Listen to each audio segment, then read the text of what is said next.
Hello everyone, start करते हैं एक new chapter that is organisation structure and leadership. जैसा कि हमने अर्लियर लेक्चर्स में ये सीखा कि जो स्ट्रैटेजिक मैनेजमेंट प्रोसेस है वो 5 स्टेप्स में कंप्लीट होता है।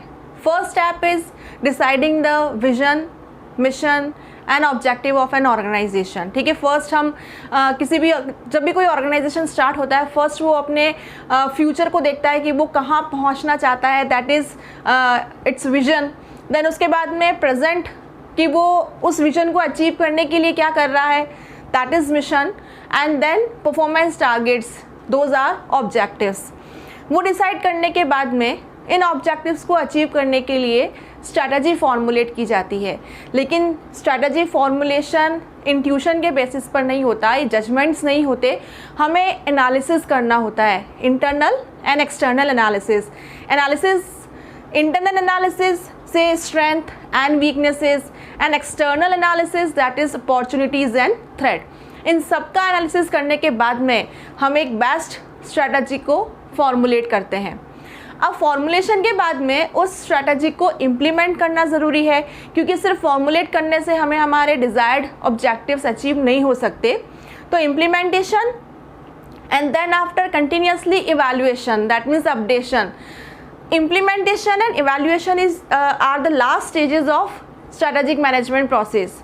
तो इम्प्लीमेंटेशन स्टार्ट करने से पहले या स्ट्रैटेजी फॉर्मुलेशन के बाद में जब हम ऑर्गेनाइजेशन में स्ट्रैटेजी को इम्प्लीमेंट करने जाते हैं तो हमें ये देखना होता है फर्स्ट कि ऑर्गेनाइजेशन का एग्जिस्टिंग स्ट्रक्चर कैसा है। ठीक है, क्या वो हमारी स्ट्रैटेजी को सूट करेगा, क्या वो स्ट्रक्चर हमारी स्ट्रैटेजी के कंपैटिबल है या नहीं है, वो देखने के बाद में और उस स्ट्रक्चर में अकॉर्डिंगली चेंजेस करने के बाद में हम स्ट्रैटेजी को इम्प्लीमेंट करते हैं। जैसे एक सिंपल सा एग्जांपल लें कि आपने अपने विजन, मिशंस और ऑब्जेक्टिव डिसाइड करने के बाद में ये एक स्ट्रैटेजी फॉर्मुलेट की कि आपको इस अटेम्प्ट में पास होने के लिए डेली 5 आवर्स की सेल्फ स्टडी करना ज़रूरी है। That is your strategy. आपने पूरा एनालिसिस किया, इंटरनल एनालिसिस, एक्सटर्नल एनालिसिस, और फाइनली एक स्ट्रैटेजी फॉर्मुलेट की कि आपको 5 आवर्स डेली स्टडी करनी है। बेस्ट स्ट्रैटेजी, पर क्या इसका इम्प्लीमेंटेशन किए बिना आपको आपके ऑब्जेक्टिव्स अचीव हो जाएंगे? नहीं होंगे। तो स्ट्रैटेजी को इम्प्लीमेंट करने से पहले आपको ये देखना होगा कि आपका डेली रूटीन क्या है। क्या ये 5 आवर्स आप अपने डेली रूटीन में से निकाल पा रहे हैं या नहीं, और अगर नहीं निकाल पा रहे हैं तो आपको अपने रूटीन में क्या करना होगा, चेंजेस करना होगा। उसके बाद ही आप क्या कर पाएंगे, एक इफेक्टिवली स्ट्रैटेजी को इम्प्लीमेंट कर पाएंगे। तो सेम ऑर्गेनाइजेशन ने जब स्ट्रैटेजी फॉर्मुलेट की है तो इम्प्लीमेंटेशन से जस्ट पहले उसे ये देखना होगा कि उसके ऑर्गेनाइजेशन स्ट्रक्चर की कंडीशन क्या है, क्या वो स्ट्रक्चर उसकी स्ट्रैटेजी को सूट करेगा, कंपैटिबल होगा या नहीं होगा, और अगर नहीं है तो उसमें चेंजेस करने होंगे, अडैप्शन करने होंगे। ठीक है, और इन सब में एक इम्पॉर्टेंट रोल प्ले करेगा लीडर। एक लीडर स्ट्रैटेजी एग्जीक्यूशन में हेल्प करेगा, एम्प्लॉयज़ की तरफ से आने वाले रेजिस्टेंस को मैनेज करेगा, हैंडल करेगा, चेंज इनिशिएट करेगा, कोऑर्डिनेशन बना के रखेगा, कोऑपरेट करेगा। ये सारे फंक्शन एक गुड लीडर को करने होते हैं। तो स्ट्रक्चर एंड लीडरशिप, इन दोनों टॉपिक्स को हम इम्प्लीमेंटेशन से पहले पढ़ेंगे। Implementation and evaluation is the last chapter, और उससे पहले जो हम सेकेंड लास्ट चैप्टर पढ़ रहे हैं that is organisation structure and leadership. तो स्ट्रक्चर हम फर्स्ट स्टार्ट कर रहे हैं ऑर्गेनाइजेशन स्ट्रक्चर से। स्ट्रक्चर सिंपली मीन्स कि ऑर्गेनाइजेशन में राइट, रिस्पॉन्सिबिलिटी, अकाउंटेबिलिटी, रोल्स, इन सब का किस तरह का एनवायरनमेंट है। जैसे मैं एक छोटी सी शॉप की बात करूं तो वो शॉप एक ही ओनर होता है, उसमें वही मैनेजर होता है, वही डिसीजन मेकिंग करता है, वही परचेज करता है, वही बुक्स ऑफ अकाउंट्स में एंट्री करता है, सब कुछ वही संभालता है, क्योंकि उस शॉप का जो बिज़नेस का साइज़ है वो स्मॉल है। ठीक है, तो इस तरह के बिज़नेस में ज़्यादा एम्प्लॉयज़ की या एक हायरार्की सेट करने की या सबको अलग अलग रिस्पॉन्सिबिलिटी देने की रिक्वायरमेंट नहीं है। That is a kind of simple structure. लेकिन जैसे जैसे ऑर्गेनाइजेशन का साइज़ बढ़ेगा लेबर के स्पेशलाइजेशन की रिक्वायरमेंट होगी। कुछ टास्क फोर्स ऐसी होगी जो अकाउंट संभालेगी, कुछ मार्केटिंग संभालेगी, कुछ सेल्स संभालेगी, कुछ प्रोडक्शन संभालेगी। तो जैसे जैसे साइज़, ऑर्गेनाइजेशन का साइज़ बढ़ता है, वैसे वैसे हमें ज़्यादा एम्प्लॉयज़ की और स्पेशलाइजेशन की रिक्वायरमेंट होती है। अकॉर्डिंगली स्ट्रक्चर भी सिंपल से कॉम्प्लेक्स की तरफ डाइवर्ट होने लगता है, चेंज होने लगता है। तो ये जो फॉर्मल कॉन्फ़िगरेशन है ऑर्गेनाइजेशन का, rights, responsibility, decision making, authority का, that formal configuration is called organisation structure. तो एक डेफिनेशन है ऑर्गेनाइजेशन स्ट्रक्चर की कि it is a company's formal configuration of its intended roles, procedure, governance, mechanism, authority and decision making process. हमारे syllabus में ये कुछ ऑर्गेनाइजेशन स्ट्रक्चर है जिसके बारे में बात करेंगे। इससे simple structure, functional, divisional, SBU, matrix, network and last one is hourglass. तो अब हम वन बाय वन इनके बारे में स्टडी करते हैं। इनके क्या फीचर्स हैं, क्या प्लस पॉइंट हैं और क्या माइनस है।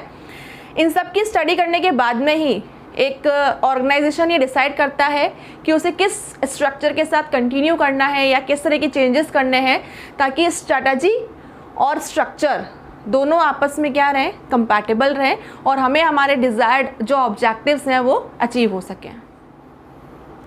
First organisation structure that is simple structure. जैसे कि नाम से पता चल रहा है, सिंपल मीन सिंपली एक ओनर, वही ओनर भी है, वही मैनेजर भी है, ठीक है। सारे डिसीजन मेकिंग प्रोसेस उसी को करने हैं, अकाउंटिंग भी उसी को संभालनी है, परचेज भी उसी ही करना है।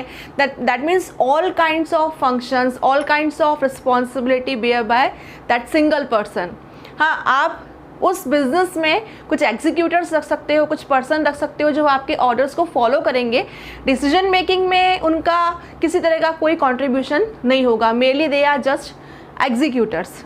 तो simple structure that is organization form in which owner, manager make all major decisions and monitor all activities while company staff merely serve as an executor। staff सिर्फ executor की तरह काम करेगा, आपके orders को follow करेगा, decision making में कोई involvement नहीं है, monitoring में कोई involvement नहीं है। सारा decision making किसके पास में होगा? उस single owner के पास में।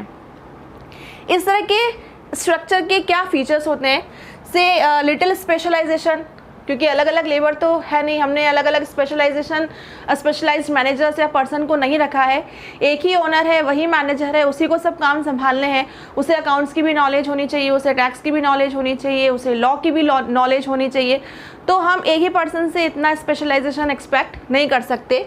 सो there are little specialisation, few rules, little formalisation, unsophisticated information system, ठीक है। आप एक कंप्यूटर बेस्ड या सॉफ्टवेयर बेस्ड या आपका जो इंफॉर्मेशन सिस्टम है एक्सटेंसिव नहीं होता।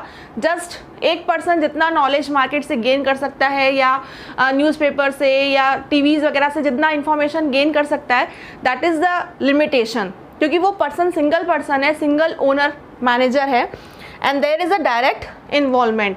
डिसीजन मेकिंग में, मॉनिटरिंग में, सब में उस पर्सन का क्या रहेगा? डायरेक्ट रोल रहेगा। किसी से परमिशन लेने की या किसी से सजेशन लेने की रिक्वायरमेंट नहीं होती। तो जब किसी से परमिशन लेने की रिक्वायरमेंट नहीं है, कोई हायरार्की नहीं है, ठीक है, लिटिल स्पेशलाइजेशन है, एक ही ओनर है जिसे सारे डिसीजन लेने हैं, तो ओबियसली डिसीजन मेकिंग प्रोसेस क्या रहेगा? बहुत फास्ट रहेगा, ठीक है। उसमें ये सारे जो कमियां होती हैं एक बड़े सिस्टम की, कि जहाँ पर किसी एक डिसीजन लेने के लिए आपको सबसे परमिशन लेनी होती है, एक रेजोल्यूशन पास करना होता है। इस तरह की जो लिमिटेशंस हैं या कमियां हैं वो इस तरह के स्ट्रक्चर में नहीं होंगी। ये इसका मेन एडवांटेज है।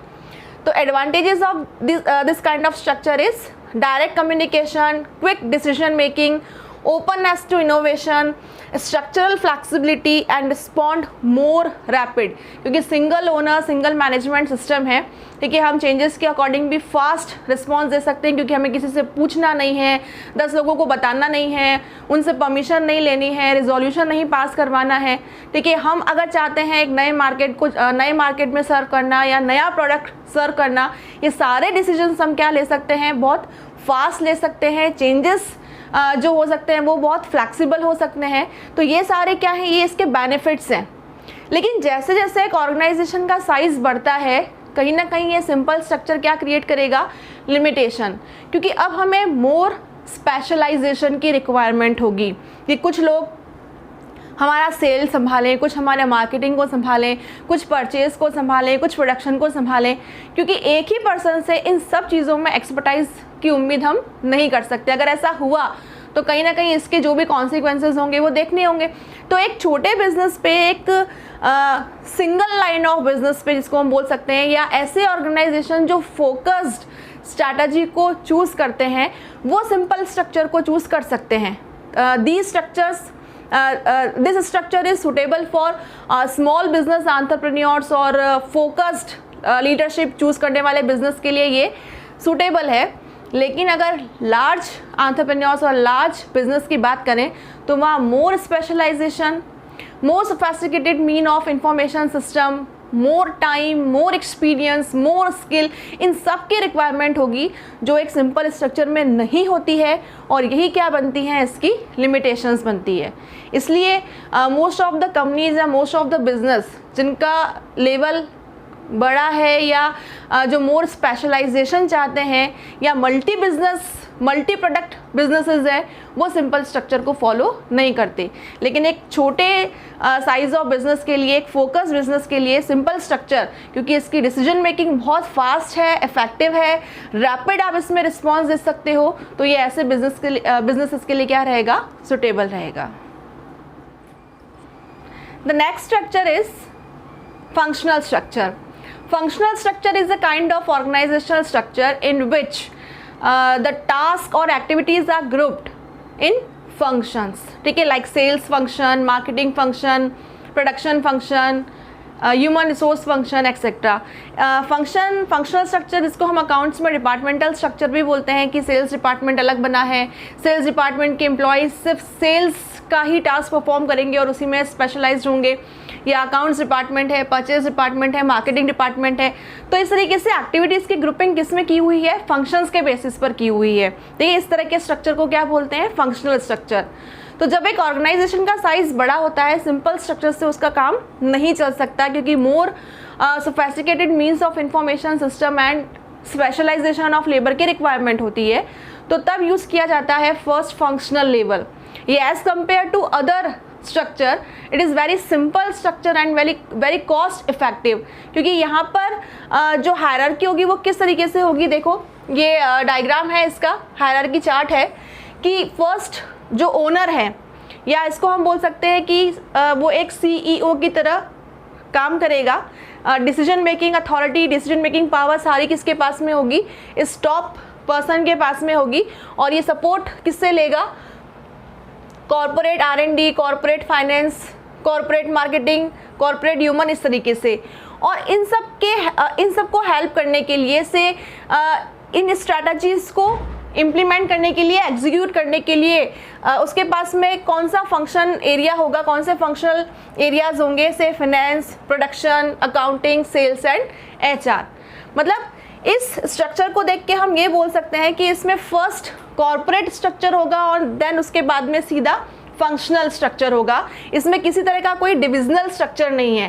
दैट मीन्स पूरी की पूरी रिस्पॉन्सिबिलिटी अभी भी किसके पास में है, टॉप के पास में है, CEO के पास में, ओनर के पास में है. हाँ, ये है कि एक्टिविटीज़ को परफॉर्म करने के लिए उसे स्पेशलाइज्ड पर्सन की रिक्वायरमेंट है, इसलिए उसने क्या कर दिया, सारे फंक्शंस को अलग अलग ग्रुप में डिवाइड कर लिया. ठीक है ना. और इनको कौन रिप्रेजेंट करेगा, इन सारे फंक्शंस को कौन रिप्रेजेंट करेगा, इन सारे फंक्शनल लेवल के मैनेजर्स रिप्रेजेंट करेंगे. ठीक है. तो ये एक तरह का फंक्शनल लेवल स्ट्रक्चर है जिसमें top most person is chief executive officer और manager, supported by corporate level, and then finally execution by finance, production, account, sales etcetera. These are functional areas. ठीक है ना. तो इस तरह के स्ट्रक्चर के फीचर्स क्या हैं कि ये एक सबसे सिंपल स्ट्रक्चर है. देखिए सिंपल स्ट्रक्चर तो मेनली जो ऑर्गेनाइजेशन है, जो छोटे शॉप्स वगैरह होते हैं या जो फोकस स्ट्रैटेजी को फॉलो करते हैं, वहाँ यूज़ होता है. लेकिन अगर हम लार्ज एंटरप्राइजेस की बात करें तो उनमें सबसे सिंपल जो स्ट्रक्चर है वो है functional level structure. Cost effective है. In this structure group activities by functions. This structure encourage efficiency, specialisation and rapid decisions, क्योंकि देखो अभी भी डिसीजन मेकिंग अथॉरिटी तो कौन है, चीफ एग्जीक्यूटिव ऑफिसर ही है। हमने इस तरह के स्ट्रक्चर में रिस्पॉन्सिबिलिटीज़ को अभी भी प्रॉपरली डेलीगेट नहीं किया है, ठीक है ना। प्रॉफिट और लॉस के लिए अभी भी कौन रिस्पॉन्सिबल होगा, ये टॉप मैनेजमेंट ही रिस्पॉन्सिबल होगा, वो सीईओ ही रिस्पॉन्सिबल होगा। प्रॉफिट एंड लॉस की रिस्पॉन्सिबिलिटी अभी इन डिपार्टमेंट्स में नहीं आएगी, ये सिर्फ अपने अपने डिपार्टमेंट्स के लिए क्या होंगे, रिस्पॉन्सिबल होंगे। जैसे फाइनेंस मैनेजर है या प्रोडक्शन मैनेजर है तो वो फाइनेंस डिपार्टमेंट के लिए ही रिस्पॉन्सिबल होगा, प्रोडक्शन मैनेजर प्रोडक्शन डिपार्टमेंट के लिए ही रिस्पॉन्सिबल होगा। Ultimate responsibility profit and loss की अभी भी किसके पास में होगी, चीफ एग्जीक्यूटिव ऑफिसर के पास में होगी, उस ओनर के पास में होगी। That means there is a poor delegation of authority. तो इस तरह के सिस्टम के एडवांटेज क्या है कि सिंपल स्ट्रक्चर से अगर हम कंपेयर करें तो वहाँ जो हमें स्पेशलाइजेशन की ज़रूरत थी या वहाँ हमें जो sophisticated means of information system की रिक्वायरमेंट थी या वहाँ जो भी ग्रोथ ओरिएंटेड कंस्ट्रेंट्स हम फेस कर रहे थे वो सारी की सारी कहाँ ओवरकम हो जाएगी, इस स्ट्रक्चर में। तो एडवांटेजेस आर से this structure overcome growth related constraints and facilitating communication and coordination.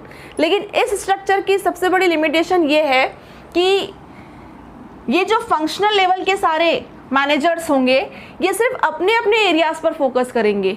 Sales manager ये चाहेगा कि जो सेल्स डिपार्टमेंट है उसकी परफॉर्मेंस सबसे अच्छी हो, उसे रिसोर्सेज ज़्यादा मिले।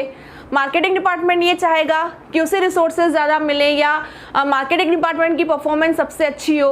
तो उनकी जो अप्रोच है वो एक नैरो अप्रोच बन के रह जाएगी, एक मायोपिक पर्सपेक्टिव बन के रह जाएगा कि उन्हें सिर्फ अपने अपने फंक्शनल एरिया या अपने अपने डिपार्टमेंट तक ही देखना है। ओवरऑल ऑर्गेनाइजेशन के जो रिजल्ट्स को अचीव करने का जो ऑब्जेक्टिव है वो कहीं ना कहीं क्या हो जाएगा, दूर हो जाएगा, ठीक है। That is the limitation. The difference in functional specialization impede the coordination and communication and develop a myopic perspective। myopic मतलब एक नैरो पर्सपेक्टिव क्रिएट हो जाएगा कि भाई अकाउंटिंग मैनेजर को तो सिर्फ अकाउंट्स डिपार्टमेंट को देखना है, उसी की परफॉर्मेंस को इम्प्रूव करना है। और वही हमेशा ये चाहेगा कि ऑर्गेनाइजेशन में जब रिसोर्स अलोकेशन हो तो अकाउंट्स डिपार्टमेंट को ज़्यादा रिसोर्सेज अलोकेट किए जाए।